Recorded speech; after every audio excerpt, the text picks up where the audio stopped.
Under apartheid, all South Africans had a racial category: white, Asian, coloured or native. One way to determine this was the pencil test. A pencil's pushed into your hair. If it falls out, you're white. If not, you're heading for another category. Different races had to live apart, so families could be separated based on how easily the pencil stuck. Our guests this episode both grew up under apartheid. I remember very vividly one occasion police came, onto campus right into the library where we were all studying and sort of shot tear gas into the library. Oh, gosh. So you saw a lot of that, activity, hosting events. The funerals would not be shot at as much as they used to. Human rights campaigner Zita Holborn hosts this exploration of life under apartheid, when the pencil didn't fall out. I was in Cape Town, which is where I'm from and which is where I was born and grew up. And the secondary school I attended was a school called Livingston High School, which was an interesting school because it was in a neighbourhood of Cape Town that had been declared a white area, group areas, in terms of the Group Areas Act. But the school survived for various reasons, mainly as a consequence of resistance by school teachers. And the neighbourhood was interesting in that people were being forcibly removed. My schoolmates were being evicted from their houses during their secondary school years. So the school, in a sense, became an island in this particular neighbourhood. So education, then, it sounds like would have been very disruptive if you're having to go through evictions and move and so on. For very many people, yes, education was highly disrupted. But by then, most people, so when I got to high school, this was the sort of tail end of forced removals, and most people had already been removed. So, but for us at secondary school, the consequence was that most people had to travel a great distance to get to school. And Thapelo, so you were quite young, given that you were just at primary school. What are your recollections of that period? Do you relate to the things that Wayne's saying in terms of the disruption and issues? Did that impact on you as a young child? How did you feel?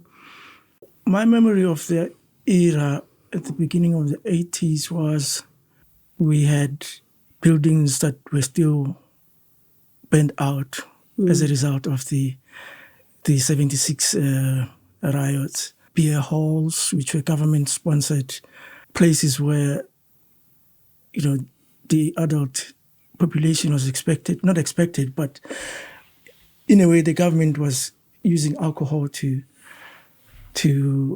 take people's minds off liberation. So those became targets, and at the time a lot of them were still burnt out. My uncle was one of the people who was in the forefront of that movement.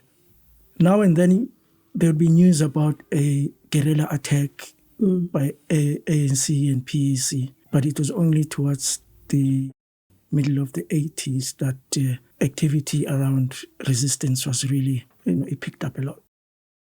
Wayne, I had a specific question for you because I know that you went to a university that was predominantly white, and I wanted to ask, how was that? What was your experience in that situation?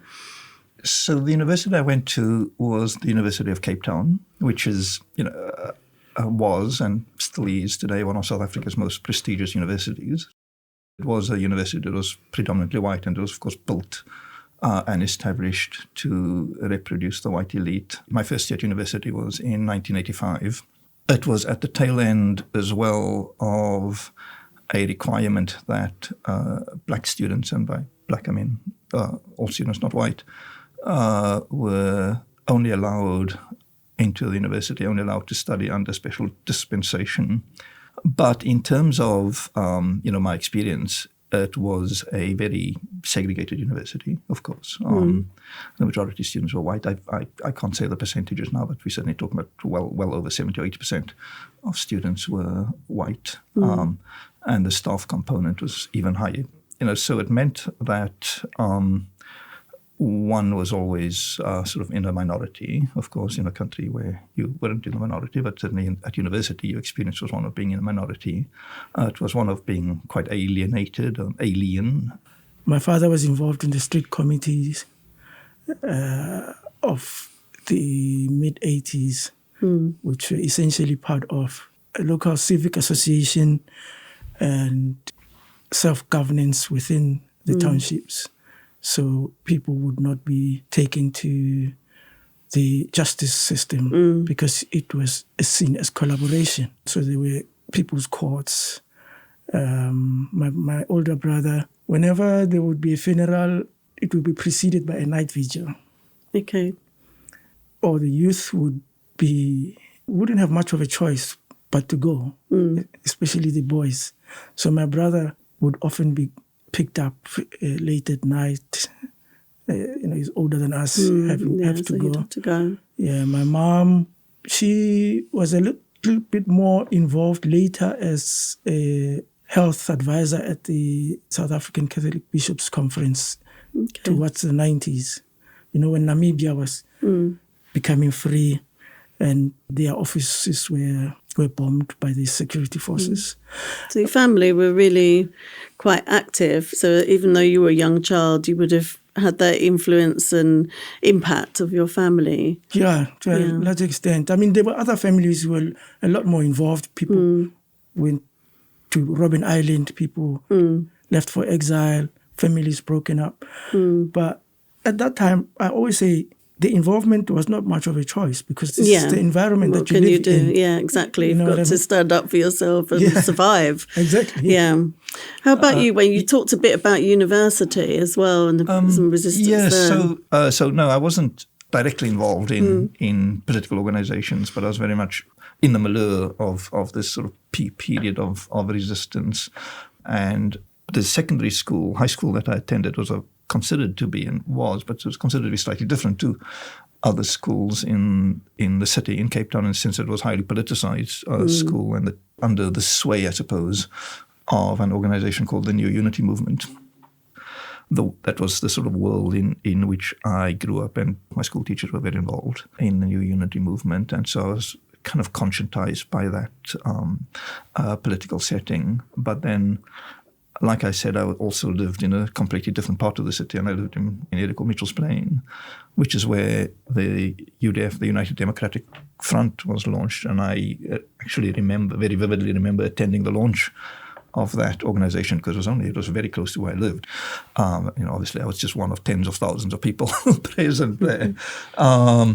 In the second half of the 1980s at university, political influences were more sort of varied. I mean, the dominant political organization, because it was the University of Cape Town, because it was this historically white university, the dominant political organization was one called NUSAS, the National Union of South African Students, which was sort of predominantly white university student body that had a sort of history of resistance to apartheid.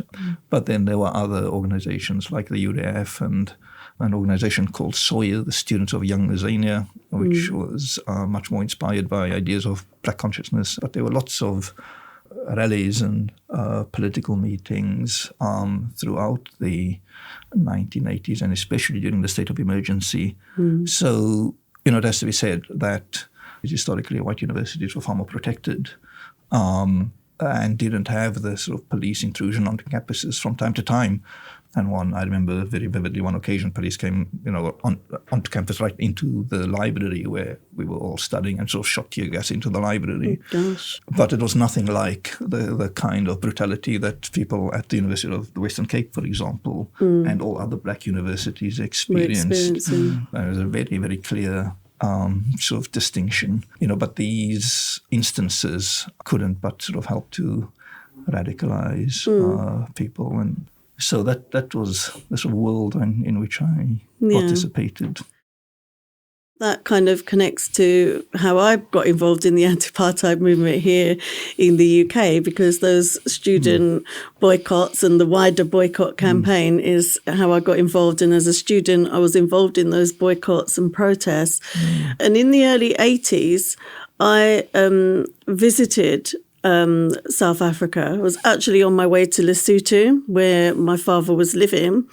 and had to go through apartheid in Johannesburg airport. And then I visited Bloemfontein while I was staying in Lesotho and experienced and witnessed apartheid firsthand. And as somebody who's got a black mother and a white father, it was difficult. And I was only there for a short time. And obviously you also, in the apartheid era, classified in different ways in terms of how you were both individually labelled as black and coloured. What were your communications like, or what contact did you have with people that were classified in a different way to you, whether that's white, Indian, coloured, or black? So, the way apartheid worked, of course, was very much to keep people with these different designations, ethnic and racial labels, to keep them apart.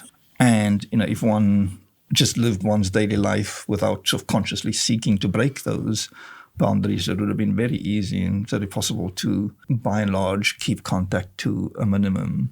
Now, of course, a lot of people came into contact with people of different racial categories in their everyday lives simply through work and so forth. Domestic servants, most famously, who went into white households every single day of their lives. But for us, for myself as a school student, it was extremely easy, never ever to come into contact with people unless one sort of self-consciously and actively sought to do that. And the school that I was at did on occasion, not often, but did on occasion seek to do that through sporting events, for example.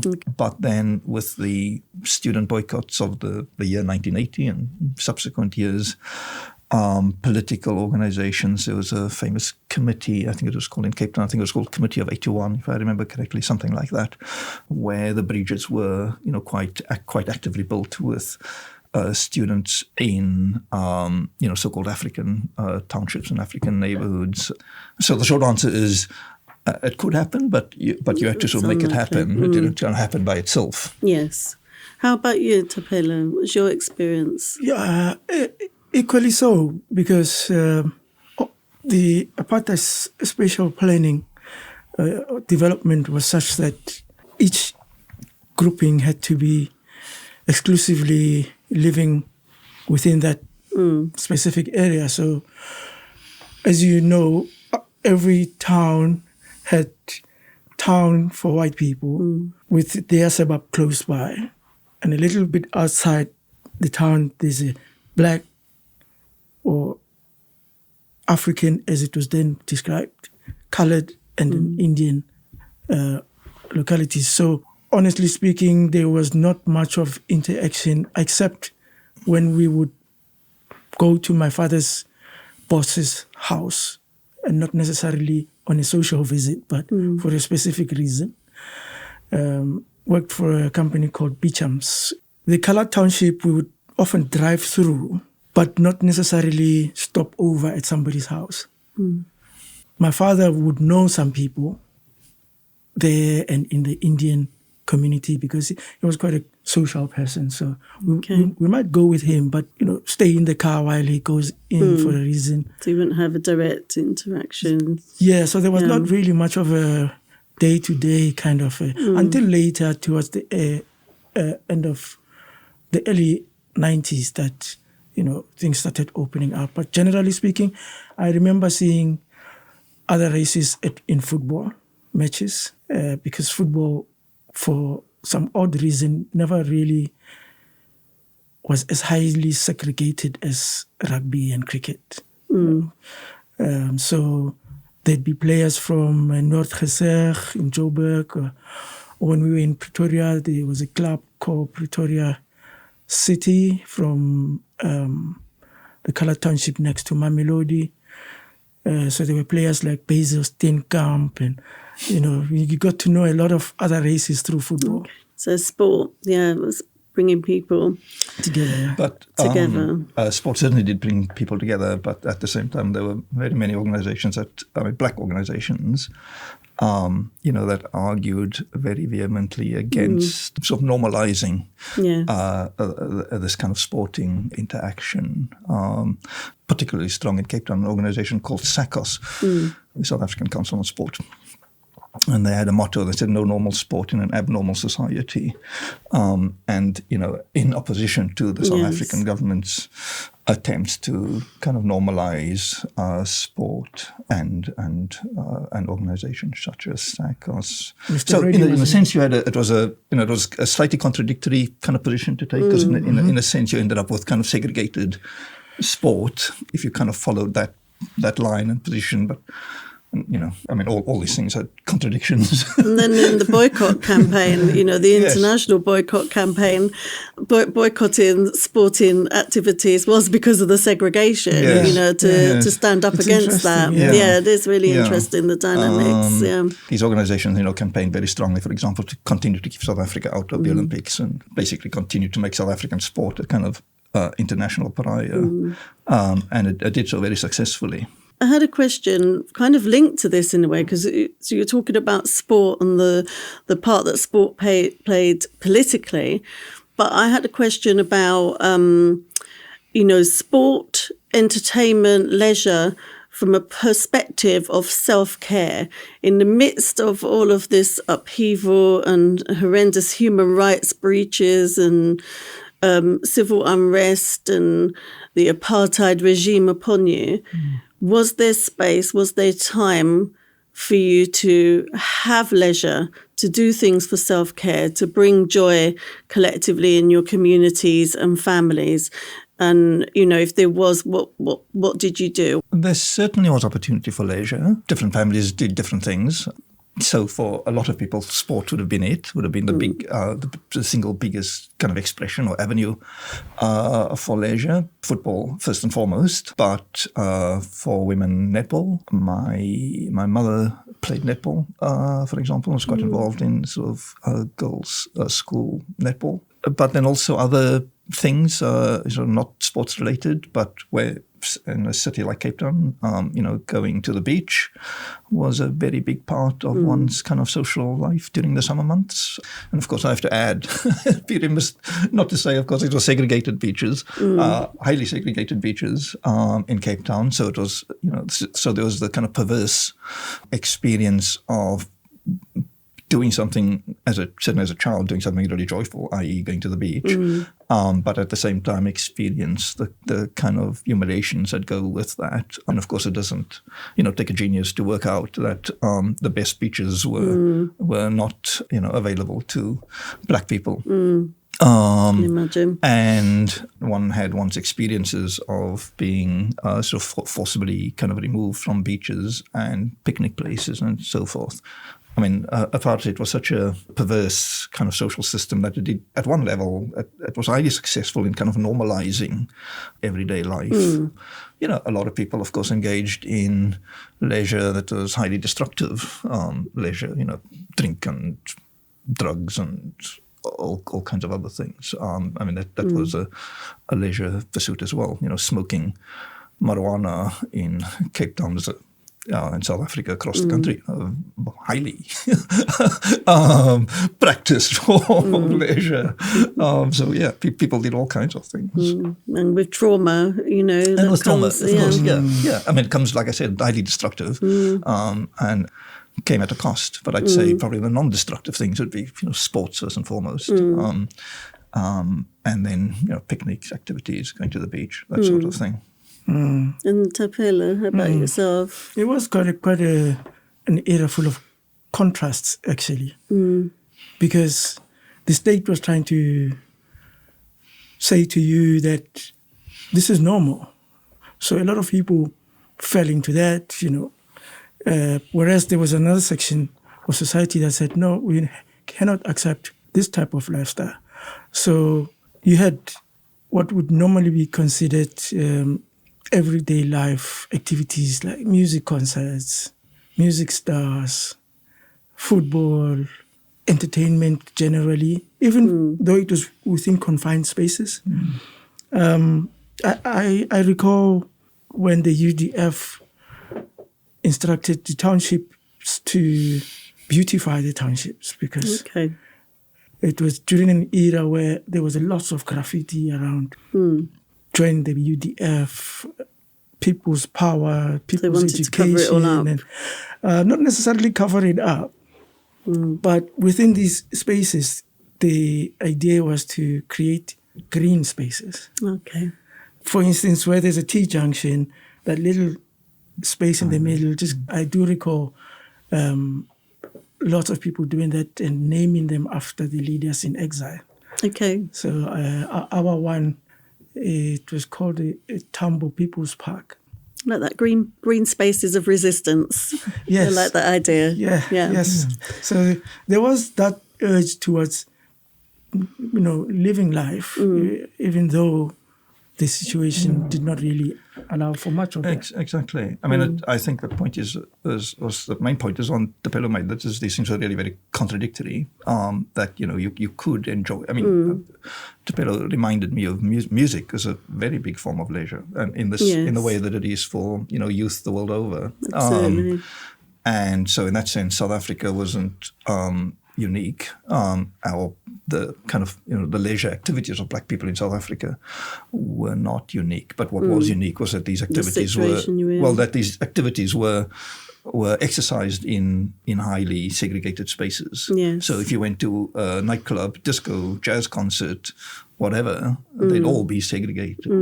So if you went to a jazz club in the Cape Flats of Cape Town, it would be all coloured jazz club. Sometimes you'd have sprinkling of people from other ethnic kind of groups, but predominantly they'd be highly segregated. But it didn't stop people from having a good time, and also from musicians really producing the most kind of amazing artistic pieces. And one could even say that these confines, or people being restricted in the way that they were, pushed them on to greater artistic pursuits or higher levels of artistic excellence. I can relate to that as a multidisciplinary artist myself. I know that the best art is often created out of struggle. Yes. But I also think that joy in itself is an act of resistance when you're in a struggle.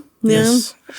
That's right. Despite what I've just said, I mean, of course, people always came up against barriers, and there'd always be a kind of finite point beyond which people felt they couldn't go. And so that's why you had artists going abroad, going to Europe, going to the United States. And it's really interesting you're saying that sort of thing was inspired by what was happening in the USA, because black people both in the UK and USA were being inspired and empowered by the resistance of black people in South Africa against apartheid. Yes. So we were using those models and experience for ourselves to campaign and saying to ourselves, well, if people in South Africa, black people in South Africa going through that horrific situation can resist and stand up, we can certainly stand up against racism in the UK. And it was good to hear mention as a lifelong trade unionist, the mention of trade unions and the role there of helping to coordinate those campaigns. Yes. Certainly a very key part of the resistance movement, the trade union movement. The unity of the time between workers. We might recall the textile industry in the Cape, highly unionized. Garment workers. Yeah, very, very active and a key part of the mass democratic movement. There were lots of solidarity strikes, for instance, something you don't really find much nowadays. The unity was quite out of this world. So, as we get towards the end of the 1990s, you've still got the state of emergency, but you've had this whole decade of resistance and people coming together to oppose the apartheid regime. And looking back, you could effectively look back historically and say it was inevitable that Nelson Mandela was going to be freed and that apartheid was going to come to an end soon, given all of that resistance and campaigning, plus an international, boycott campaign to support Black people in South Africa. Do you think, though, for yourselves at the time living through that decade, that it was inevitable that was going to be the case? There were a lot of indications for the end of apartheid to happen. At that time, the mass democratic movement had gained an upper hand on the streets. So whereas before, any gatherings of more than 5, 10, 15 people would be essentially regarded as a gathering of comrades, towards the end of the 80s, there would actually be marches in town. ANC flag being openly seen. So people feeling very empowered. Yeah. So the level of organization at that time was very highly structured. In almost every urban area, Black, colored and Indian, there'd be a local youth organization, a local women's organization, the civic association, the UDF, the local teachers association. So you saw a lot of that, activity, hosting events. The funerals would not be shot at as much as they used to. So we'd climb up on the roof just to see the processions to the graveyard and back. And 84, 85, 86, those would get shot up and, more people die. But towards the end of the 80s, the processions would go on. Mandela's face was still burned, but I saw Mandela's face in school. My father was traveling to Botswana, Lesotho a lot, and he'd bring back music, band music. And people would start playing it without... it was still banned, but you wouldn't have done that in the earlier parts of the 80s. So there was that general feeling that things were changing, even though they were not by law. And then when Sisulu and Mkwai and Mutupeng of the PAC were released, that was a huge indicator that things are about to change. De Klerk came into power. Did you feel that way? I think I probably differ slightly from Thapelo, which is, I think, certainly, everything Thapelo said is absolutely correct, but for me, the emphasis would be on, the overwhelming power that the state still had and didn't kind of hesitate to deploy. My experiences of the 1980s, of the late 1980s, is that things just became much, much more intense. But I don't think that, certainly in my own mind, I didn't think that the end of apartheid was around the corner either. I thought this could go on for many years. And I think, with hindsight, it probably could have gone on for many years. And I think everybody was, apart from, a limited number of people who were in the know, I think the entire country was hugely surprised by the Klerk's announcement when it came in February of 1990. So I, whilst not disagreeing with anything that Thapelo said, I think I could certainly imagine a state that was prepared to continue this kind of repression for a long time. It's interesting that you had that different sense and different perspective on it, even though, you were both there living through it.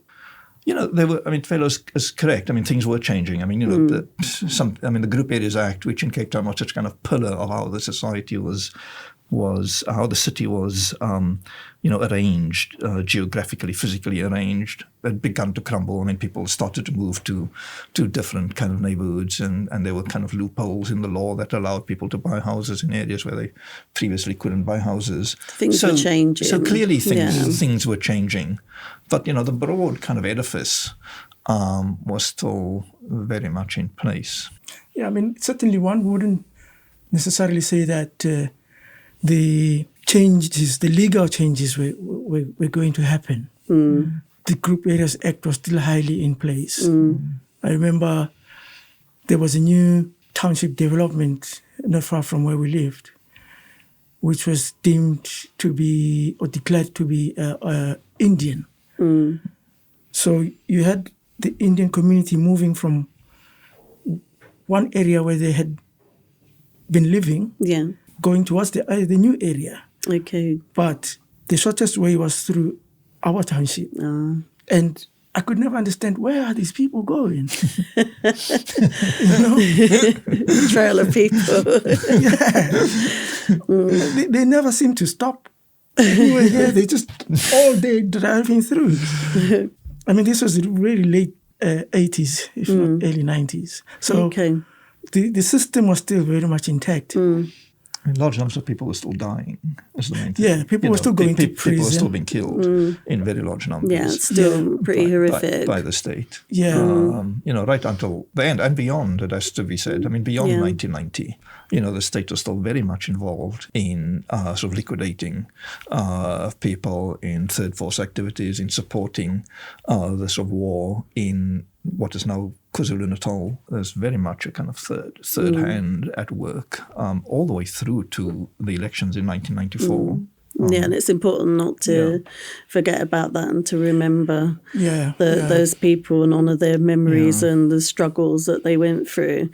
Why do you think the 1980s was so decisive, and played such a big part in bringing that end to apartheid? There were a number of different kind of factors at play. I think the South African state really was at its kind of limits in the sense of what it could do. I mean, it could. I said just a minute ago that it didn't hesitate to deploy these enormous powers of repression that it had. But the point is that it wasn't solving the problem as far from the state's perspective. I mean, it wasn't extinguishing resistance at all. So you'd shoot people, you'd kill people, it'd be a funeral, and another kind of round of protests and another round of killings. And so there was just this kind of endless cycle where the states really couldn't kind of wipe out the opposition once and for all, which is, I think, what they really wanted to do. One very important factor is international sanctions and international boycott. The arms boycott certainly played its role, not so much in South Africa itself, but regionally within Southern Africa. The opposition movements were receiving quite a lot of important strategic assistance from neighboring countries, especially from the Frelimo government in Mozambique. Equally importantly, the South African government was basically running out of money. I mean, it couldn't afford to keep this war going. It couldn't afford to keep the war in Angola going, and it couldn't afford to keep this domestic war going. And they ran out of credit facilities. The international banks, international sanctions, that really, despite what the South African government said, international sanctions that really did take its toll. The American banks especially started calling back their loans, and the country didn't have the money to meet these debt obligations. So certainly the South African state felt that there was a sense within, not everybody in the state, but certain elements within the state certainly recognized that that they'd run out of options, basically, that they needed another strategy. And one strategy was obviously to start some kind of political negotiation with the opposition. Well, it's interesting you mention banks, because I spent a lot of my youth protesting outside Barclays Bank and in my art school, getting all the students to close down their Barclays accounts and go with another bank. Exactly. I mean, white business in South Africa was acutely aware of the fact that apartheid was taking its toll. They couldn't do business abroad, couldn't do business in the region. If you look at the African continent today, even just look at West Africa, East Africa, Southern Africa. South African businesses are all over the continent, whether it's telecommunications, supermarkets. If you go in restaurants, if you go into central Lagos, you'll see South African businesses operating in Kenya. In Mozambique, in a way that just wasn't possible before, and for South African business, this is what they wanted. They wanted to be able to roam freely. And it's interesting that the South African government was pushed into these negotiations essentially by white business.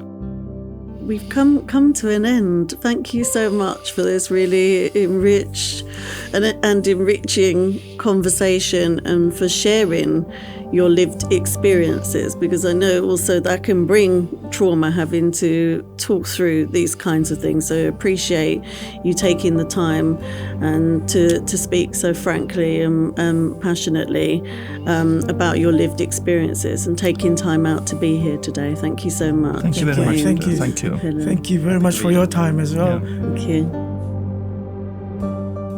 Powerful memories there from Wayne and Thapelo, reliving experiences that many of us can barely imagine. Thanks to both for their candid testimony, and to Zita Holborn for guiding us through the conversation. In the next episode of Activism in the 80s, we look back on a bruising decade for British trade unions. So-called business unionism. Eric Hammond and Frank Chappell, right-wing regional secretaries, who were effectively on the boss's side, effectively on Thatcher's side. And unfortunately, there was no left leadership to fight back. Thanks for watching. We'll see you in the next episode.